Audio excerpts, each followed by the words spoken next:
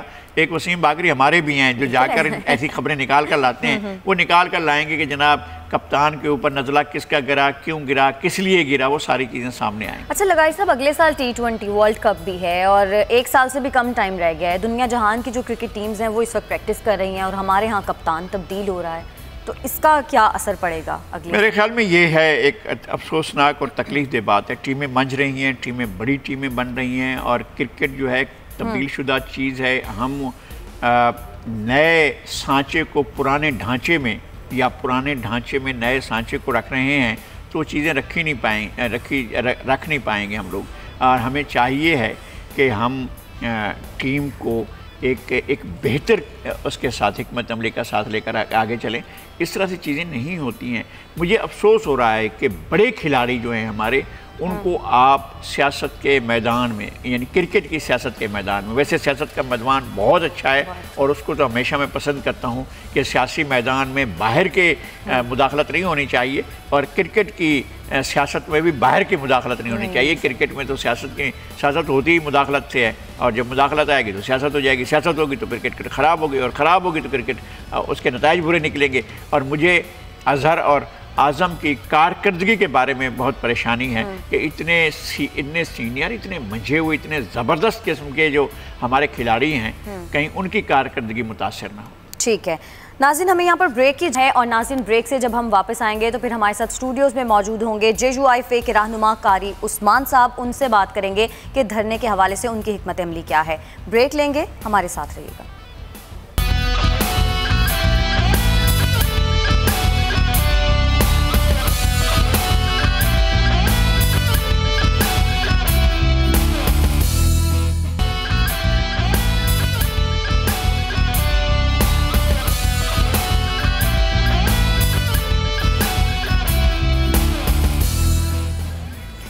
Welcome back ناظرین. مولانا کے دھرنے اور آزادی مارچ کی تاریخ جیسے جیسے قریب آتی جا رہی ہے, ہم دیکھ رہے ہیں ویسے ویسے حکومت بوکھلاہٹ کا شکار ہوتی جا رہی ہے اور حکومت کی جو افراتفری ہے وہ بھی بڑھتی جا رہی ہے. حکومت کا یہ ماننا ہے کہ وہ اپوزیشن سے مذاکرات کرنے کے لیے تیار ہیں اور وہ ہر ممکن کوشش کریں گے کہ مولانا کو مارچ سے روکا جائے. لیکن ہم آپ کو ماضی کی تھوڑی سی یاد دلوانا چاہیں گے کہ جب پہلے عمران خان صاحب نے دھرنا دیا تو وہ اس وقت کیا کہا کرتے تھے اور اب دھرنے کے بارے میں ان کے کیا تاثرات ہیں. آپ کو دکھا دیں.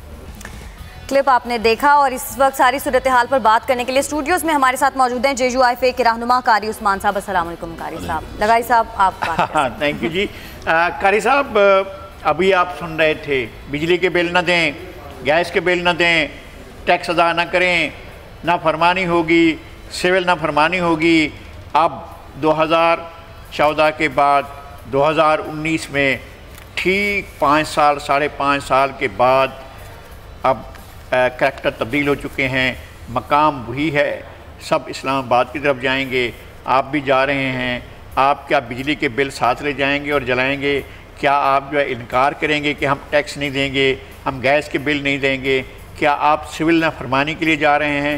قاری صاحب پہلے تو اس بات کی وضاحت کر دیں. بسم اللہ الرحمن الرحیم. میں سب سے پہلے لغاری صاحب آپ کا اور آپ کے پوری ٹیم کا شکریہ ادا کرتا ہوں. دوسرے نمبر پر جو کچھ میں سن رہا تھا, افسوس کی بات یہ ہے کہ کچھ لوگ جب اپنا وقت بھول جاتے ہیں اور باتیں بھول جاتے ہیں تو پھر وہ یہی کچھ کرتے ہیں جو ابھی ہو رہا ہے.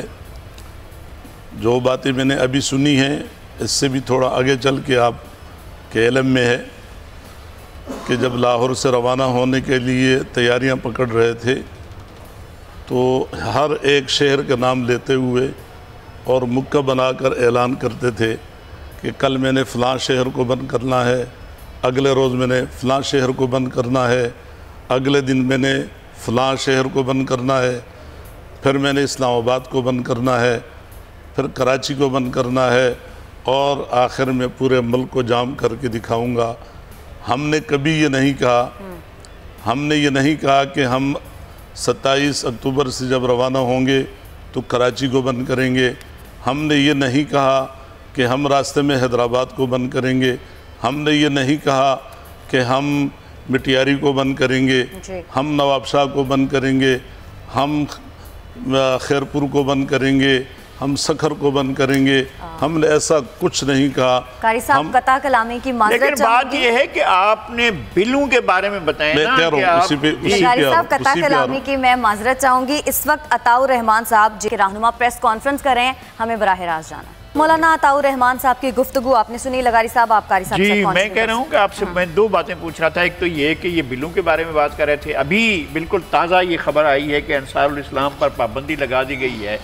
ایک تنظیم جمعیت علماء جو بنی تھی ایک صدی پہلے 1919 میں، اور اس کے ساتھ ہی یہ رضاکار تنظیم بھی اس کے ساتھ چل رہی تھی، اور پھر پاکستان بننے کے بعد بھی رضاکار تنظیم ایک صدی کے بعد جو ہے اب آ کر اس پر پابندی لگا دی گئی ہے، اور اسے مسلح تنظیم کہا گیا ہے۔ کیا انصار الاسلام کوئی مسلح تنظیم ہے؟ کیا اس طرح کا رنگ دینا جو ہے، کیا مولانا نے جو میں ذاتی طور پر یہ کہتا ہوں کہ مولانا کبھی بھی ملیٹنسی کے حق میں نہیں رہے، کبھی انہوں نے ملیٹنسی کے سے وابستہ لوگوں کے ساتھ اپنا تعلق نہیں رکھا، تو کیا مولانا پر یہ ملیٹنسی کا الزام لگا دینا کوئی آسان بات ہے؟ آپ کیا سمجھتے ہیں اس کو؟ دیکھیں جی، پہلی بات تو یہ ہے کہ نہ ہم بل جلائیں گے، نہ گیس کا بل جلائیں گے، نہ بجلی کا بل جلائیں گے، نہ ہم PTU پر حملہ کریں گے، نہ ہم پارلیمنٹ پر حملہ کریں گے۔ ہمارا ہدف اس وقت صرف اور صرف عمران خان اور اس کی ناجائز حکومت ہے، لہذا ہم تو اس ہدف پہ چل رہے ہیں۔ جہاں تک ان کے کارنامے ہیں، ان کی بوکھلاہٹ ہیں، وہ ایک نہیں ہے۔ ہمیں ایک طرف کہہ رہے ہیں کہ ہم مذہبی کارڈ استعمال کر رہے ہیں، دوسری طرف آپ نے دیکھا کہ جا کر اقوام متحدہ میں صرف اس لیے مذہبی کارڈ کو استعمال کیا گیا کہ پوری دنیا کی توجہ آئے۔ کل کی تاریخ کی میں آپ کو بتلاؤں کہ ملک بھر سے تمام علماء کو بلایا، اور علماء کو پہلے تو یہ نہیں بتایا کہ ہم کس لیے بلا رہے ہیں آپ کو، اور ہمارے اکابر چلے گئے۔ ظاہر ہے کہ وہ تو ان کا تو خیال یہ ہوگا کہ کسی بڑے مقصد کے لیے بلایا جا رہا ہے، ملاقات ہے، کوئی پروگرام ہے، کوئی اجلاس ہے۔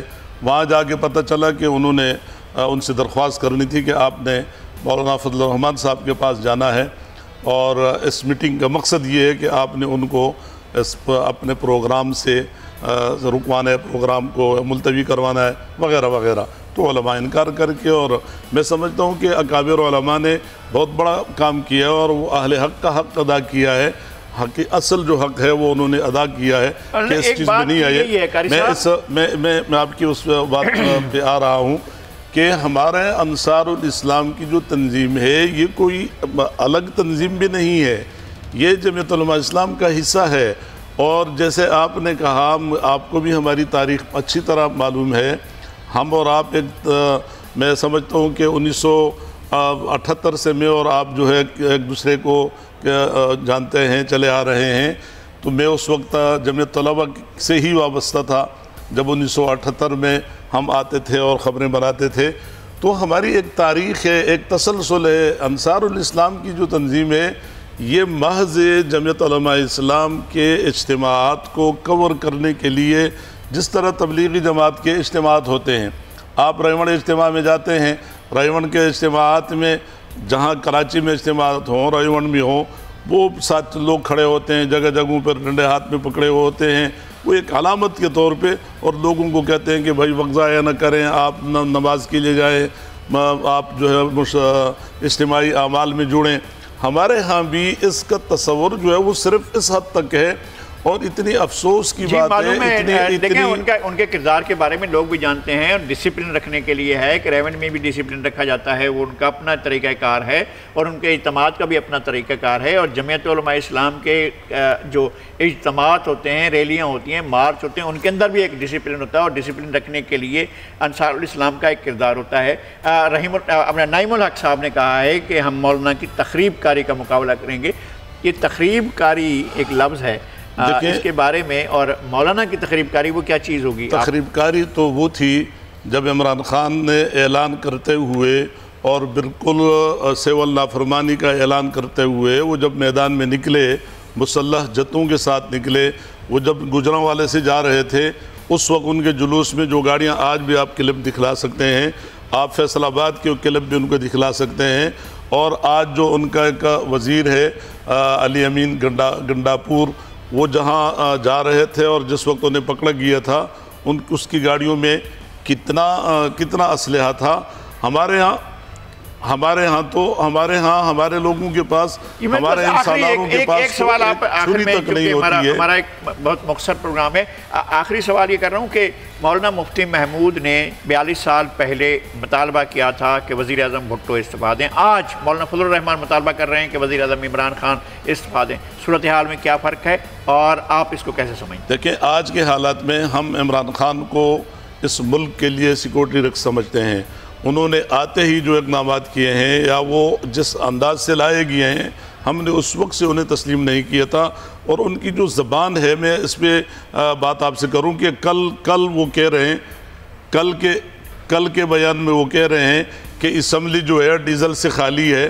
میں اس پہ یہ کہوں گا کہ اسمبلی کو چلانے والے جب ٹانگے پارٹی ہے اور ٹانگے والوں کو جب وہ کنٹرول نہیں ہوتا ہے تو ڈنڈا ہوتا ہے ہاتھ میں. ہمارے رضاکاروں کے پاس ڈنڈے تو تھے، اگر یہ اس ڈنڈے سے ڈر کے اس سے پابندیاں لگا رہے ہیں تو یہ ایک الگ مسئلہ ہے. لیکن ہمارا مطالبہ اس لیے کہ اس وقت پورا ملک جام ہے. آپ مہنگائی کو دیکھیں کہ تاریخ کی بدترین مہنگائی اس وقت ملک پہ مسلط ہے. آپ ڈالر کو دیکھیں کہ ڈالر جو ہے وہ تاریخ کے بلند ترین مقام پر پہنچ چکا ہے. پھر آپ ملک کے اندرونی تمام حالات کو دیکھیں، غریب جو ہے وہ مہنگائی کے خلاف ہے، نان شبینوں کو ترس رہا ہے. ان حالات میں موجودہ حکومت کا ایک دن قائم رہنا جو ہے وہ تباہی کے سبب ہے. بالکل تباہی کے سبب ہے. اور ناظرین، اب پروگرام اختتام پر ہم آپ کو ایک انٹرسٹنگ سی ویڈیو دکھانا چاہیں گے. بھارتی ایک لڑکی ہے جو مودی کی ناانصافی سامنے لے آئی ہے اور سوشل میڈیا پر کافی زیادہ ہلچل مچی ہوئی ہے. اس ویڈیو کو لے کر آپ کو بھی دکھاتے ہیں. قاری صاحب، اب تو بھارت کے اندر سے بھی مودی کے ظلم کے خلاف آوازیں اٹھ رہی ہیں. دیکھیں یہ آواز ہے جو بھارت میں اٹھ رہی ہے، اور جس طرح سے مودی کو بے نقاب کیا جا رہا ہے، اس لڑکی کو ہم سلیوٹ کرتے ہیں. بالکل ٹھیک ہے ناظرین، پروگرام کا وقت بالکل ختم ہو گیا ہے. کل پھر سے آپ کی خدمت میں حاضر ہوں گے. تب تک کے لیے ہمیں اجازت دیجیے گا. اللہ نگہبان.